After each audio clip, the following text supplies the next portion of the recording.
it's really about doing, right? So you need to be able to absorb the technique, and I'm like this with other things that I like to look up on the internet. I really like learning about it, but sometimes it can be hard to like get yourself out there and do the thing and apply the knowledge that you've just acquired.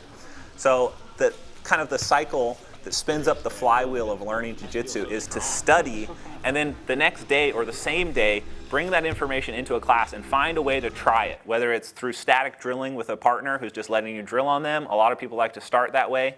A lot of our students, after they get a more fundamental understanding of their body and they have a little bit more coordination, I encourage them to try those moves live as much as possible. And I know that at other gyms, if the instructor shows a move and you're not drilling that move, you can get in trouble. You're here to learn for you, not just to replicate your coach. I mean, for some people that is their goal, and that's fine if you have an idol that you want to replicate.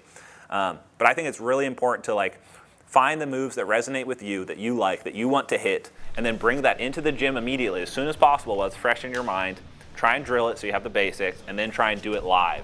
The way that the Jiu-Jitsu X resource should be used is to like find a move, pick the technique you want to learn from that set of systems in the course, and it doesn't have to be start to finish. You can kind of like look through and be like, okay, that move, I like that one. That kind of fits into my game already. I'm going to cherry pick that out and kind of add it to my game. Maybe you favorite that video and add it to your favorites library.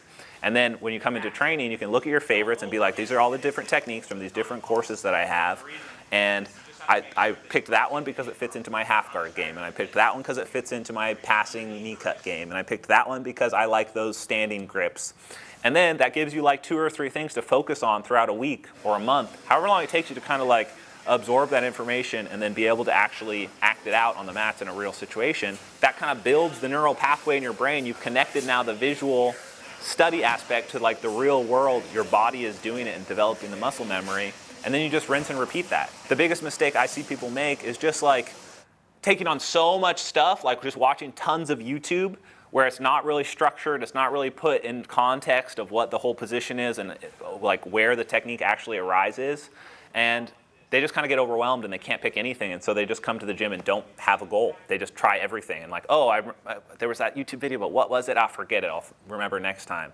But coming in with like the Jiu-Jitsu X app and being able to see your favorites and just reminding yourself like, okay, these are the moves I should practice. That's deliberate practice. It's like showing up with a goal, showing up with an intention to improve. And that's something I encourage everyone to do, not just my students. I think anyone can do that in any gym. It's just a matter of finding the time and the place to be able to practice your moves that you want to practice without getting, in trouble, which I don't think anyone should get in trouble for. Like, everyone is learning online. If you're an instructor that thinks your students shouldn't learn online, you're really doing them a disservice, because obviously the internet has a collective knowledge that is infinitely larger than any one person, which is why I love being a part of Jiu-Jitsu X. Being able to see all these guys come in, I'm getting blown away by the techniques that I've never seen before. And these are moves that these guys have twisted and adapted and created new innovations from that I've never seen before. And I've done a lot of jiu-jitsu and a lot of studying, and so I use this as well. Like a lot of the moves I showed for flow, I've learned from other people and other cultures. Like opening your minds up to like what's out there, I think is really powerful. And that sort of deliberate practice, like using an online resource to then kind of keep notes of where you're at, super, super powerful.